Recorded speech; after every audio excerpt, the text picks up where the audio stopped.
Yeah. What's up, man? Tommy Wright the third. I'm in this John Center Sound, man. We live in Paris, man, and you bumping with the Murder Master Music Show, man. Right here, man, live with your boy 10-1 to the world in Street Smart Light Pod, Dabadon Con, Internet Icon, Tommy Wright the third, Memphis for life. This is Select the Sounds Murder Master Music Show, UGS for Life, Murder Dog Magazine, and we have the place to be in Paris.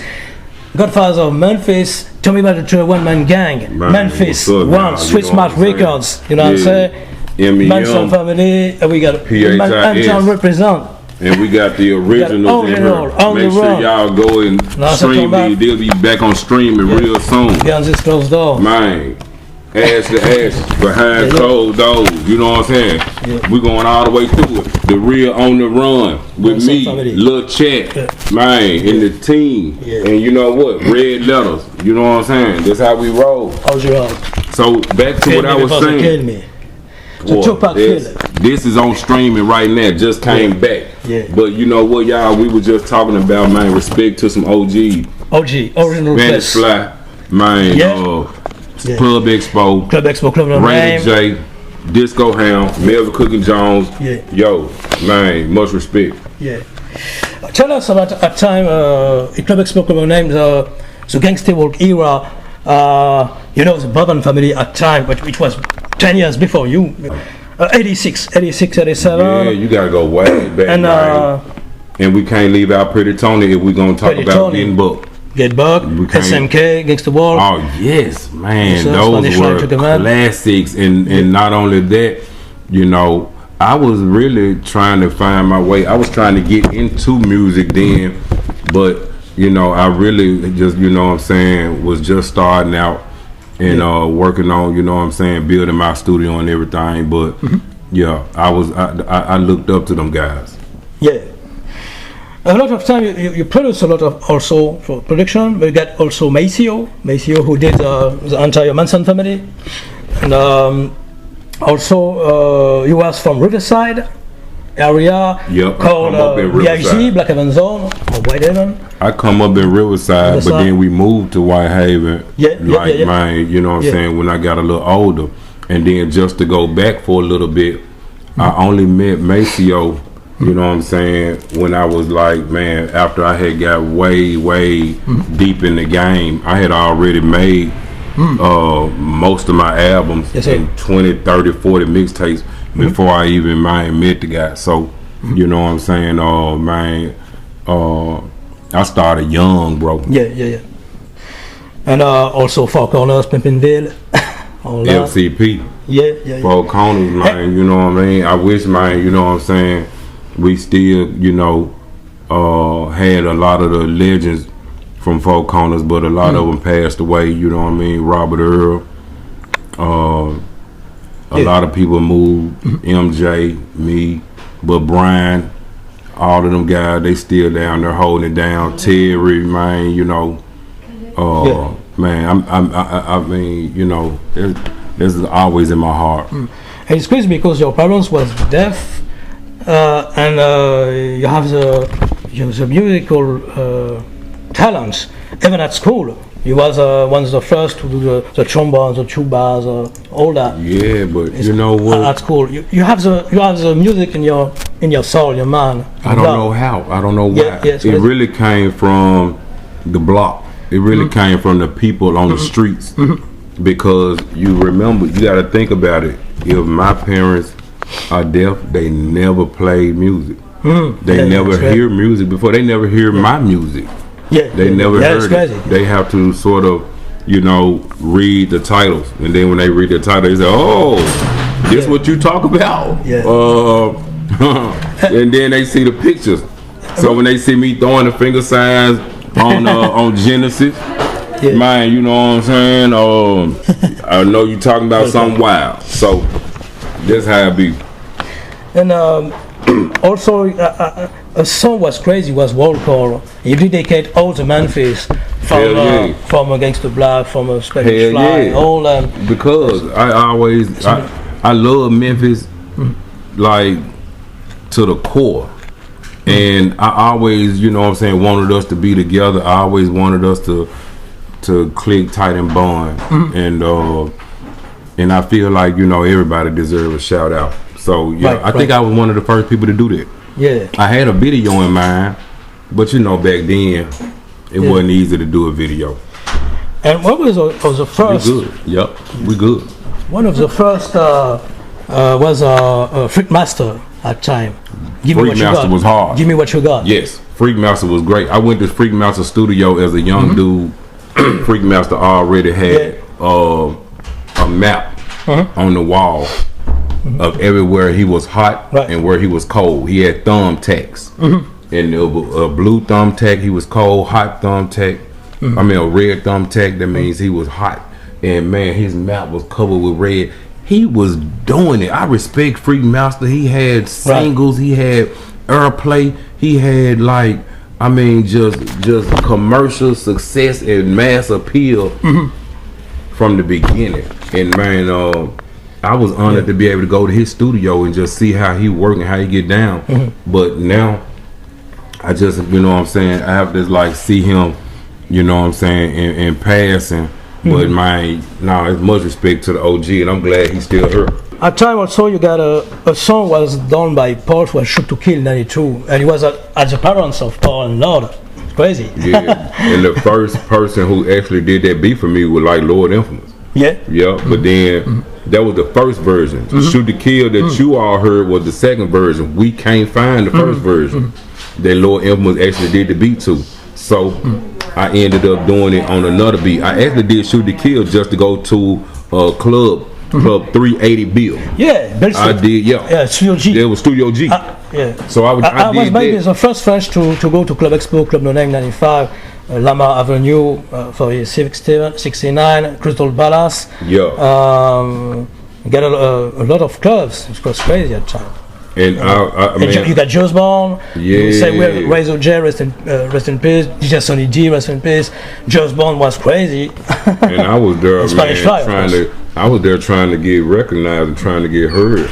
I was there, MC Homicide, and some of them guys was there. Homicide of Backyard Posse. Yeah. So I came to try to let people hear my demo, and so I went and made that first version of Shoot to Kill.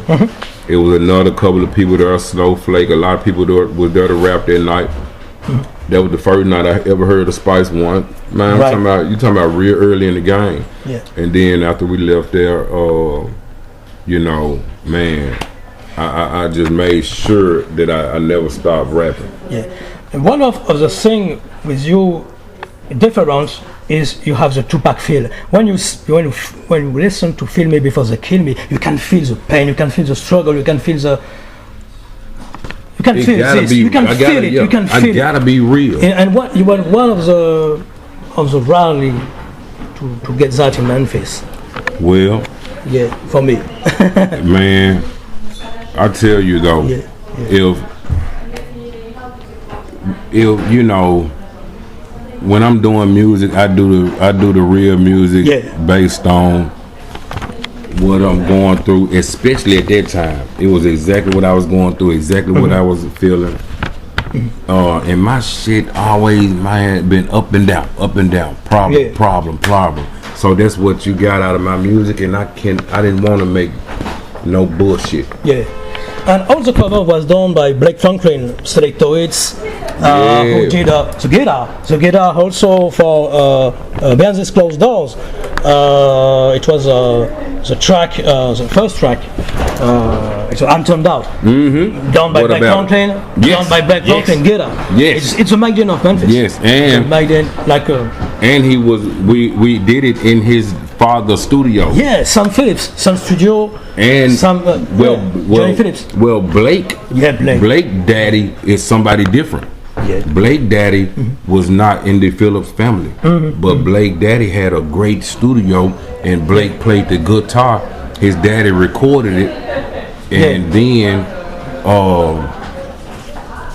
I ended up going to Verbally Toxic. Rest in peace to Kyle, and he helped me finish it. So turned out one of my favorite songs. Yeah. And you know this song? Yes, of course.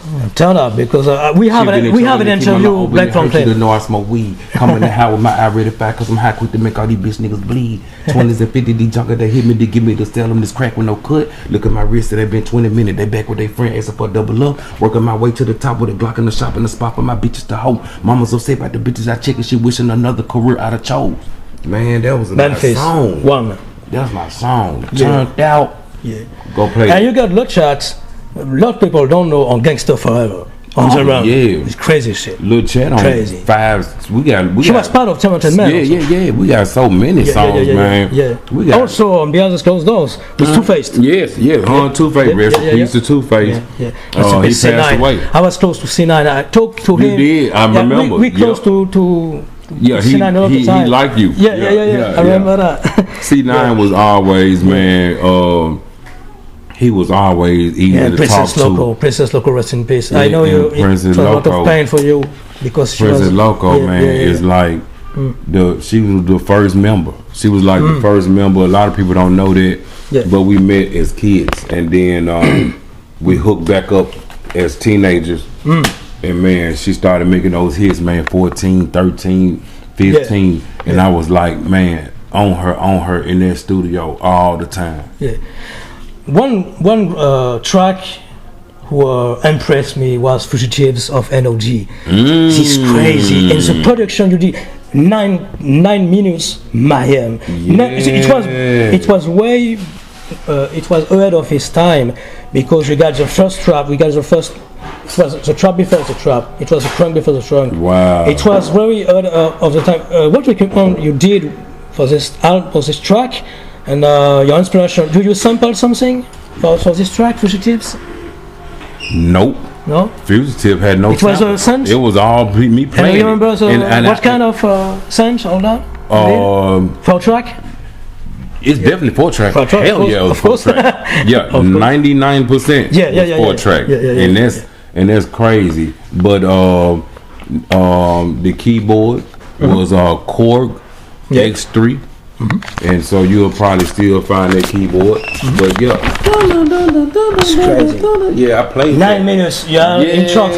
One thing a lot of people don't know that you know the Period Arena at first in 86 was on the Architect. It was gold entirely at first, and finally they do in glass.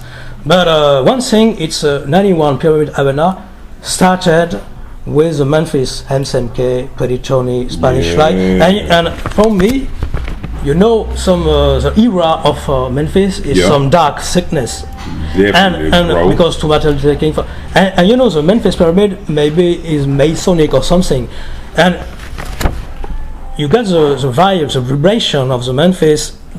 In clubs, it's like voodoo dance. Hell yeah! But even El Cool J was crazy. He do the voodoo dance, and it feels like it was natural to us. It feels. Do you think the pyramid influenced you unconsciously? You know, because it's Egypt. It's the roots of Egypt. It's the roots. Right? Egypt, all that. Wow. And you know, the rappers in Memphis, you are unique. Right. You are unique because you have a trance. It's like a voodoo trance, you know. Thank you. No cities are like Memphis in the sound. Wow. And you can feel it. And I'm glad of that because I've tried to protect that. But in the beginning, we did not know. We just doing what, you know what I'm saying, is in us. And then all of a sudden, I realized nobody's fucking with us. Yeah. You got also 2 songs produced, I think, by Blackout, Angry Souls and Royalty for Play or Fly. It was very deep songs. And you gave him his solo songs. Yes. Yeah. You like it though? And then sometimes we was working on Fly solo album. Yeah. But you know what I'm saying? But then one big tape with me and Fly songs come up stolen. There was I had a break-in at that time, so all of that before 2000 when Blackout and them in my studio. Oh, it was wonderful. We was really working on a Fly solo album.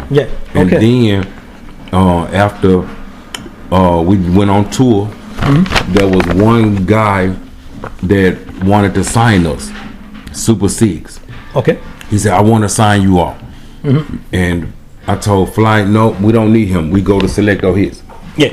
But he always spend good money with us. Fly said, maybe we should, think about it. I said, no, Fly, we don't need to. Fly said, yeah, he's got it all. Because he was, you know what I'm saying? He was a real hustler. Yeah. And then eventually though, I was like, okay, what are we gonna do? And then I thought he was probably gonna like come with me, but he said nah, he wanna go and check that out. So he signed with Super Sig, I signed with Selecto. It split us up, and then after it split us up, some of the few songs was Angry Souls, and it went on The Run. Okay, right. Yeah, but and Blackout was a crazy producer. He's crazy. Blackout, very talented. Man, very talented. Blackout, very deep. You can feel it all. Yes, and he really is like a real keyboard player, real musician. I just go with what I feel, but he knows the keys and he knows everything. So when he came back, I sat back and I let them go to work, but I got a lot of that on video, and we'll put it out and let everybody see the creative process, and then I just work the machines and I sync it up for him in MIDI and stuff like that. A lot of stuff that a lot of producers wasn't doing back then. And Feel Me Before They Kill Me, the song was done by who produced? Feel Me Before They Kill Me, the actual song on the last song on the whole album. The last song with K-Rock, rest in peace. Oh, that's me. That's me all day long. K-Rock is crazy. K-Rock is like came from Killer Clown to Manson Family. He was very talented. Rockefellers with C-Rock. Yes, also. And definitely, man, you know what I'm saying, his time, you know what I mean, in South Memphis, me and him, South Memphis, he college in Macklemore, I'm right down the street, and mine, so. And you got Psycho on, legendary Psycho. Yes. Yeah. I respect Psycho. Who maybe made the first hardcore Memphis. Damn right. As producer. And but guess what though? Before Paul. But let's not confuse them. First Psycho, Tyrone Bell from OTS. But the Psycho I got on Feel Me Before They Kill Me is the Psycho from Gangsta Pat albums. Pedro with the long hair. He tell me, Psycho, don't. He tell me, it's two different persons. It's two different. He tell me, Tyrone Bell. But I have not got a chance to work with Tyrone Bell. But Tyrone Bell is legendary, and me and him are click tight like that. I love him because I had all his tapes when I was a young dude. But I also wanted to work with the other Psycho because he was on those legendary Gangsta Pat album. Right. And he was best friends with Psycho. I mean, with Lil Scope. Yeah, Lil Scope. You produced an album and also. I said, both of you, let's do this shit. And then me and Loco come in. And bam, and and you produce Riverside Click also. Motherfucking nigga ride with us, and when we dropped that joint. You produce Riverside Click. Oh man, also yes, crazy. Riverside Click crazy. Riverside Click come up. Done by Blackout too. Man, and at first it was no Blackout. Blackout did not help at all with Riverside Click. Right. Riverside Click is Talio. Okay. Talio is the one who helped produce a lot of the Player Fly. Other mixtape stuff, like Damn What a Nigga Say, and that whole tape. But Blackout did not do any of Riverside Click. Riverside Click, we didn't even. I don't think we knew Blackout then. So Talio started it off, and then they ended up. And let's give a shout out to Talio because a lot of people don't think about him or don't know him, but there was a great producer and had used to work the DR5 drum machine, the king of the DR5, and he made all those classes for Fly back then before I got with Fly. And then Riverside Click and Talio had a split and they parted ways. So they come to me and they say, hey, help us finish this album. And it was so dry, it was missing so many things. Man, we had to take it from A to B, top to bottom. They wanted to redo all the verses, I had to like lead the way. They come over 25 people deep, 20 cars in front of my mom's house. Everybody got gold rims, gold chains, gold teeth, big weed, big smoking. They coming in, they dropping it, and boom, and they out the door, throw some bread on the table, and I had to piece all that together, bro. And then boom, that's what made Running in the Wind. Shout out to Wright, man, Kyran, Keybo, man, everybody, man, V-Dog, Slang, Pain, you know what I'm saying, man, them my guys. Yeah.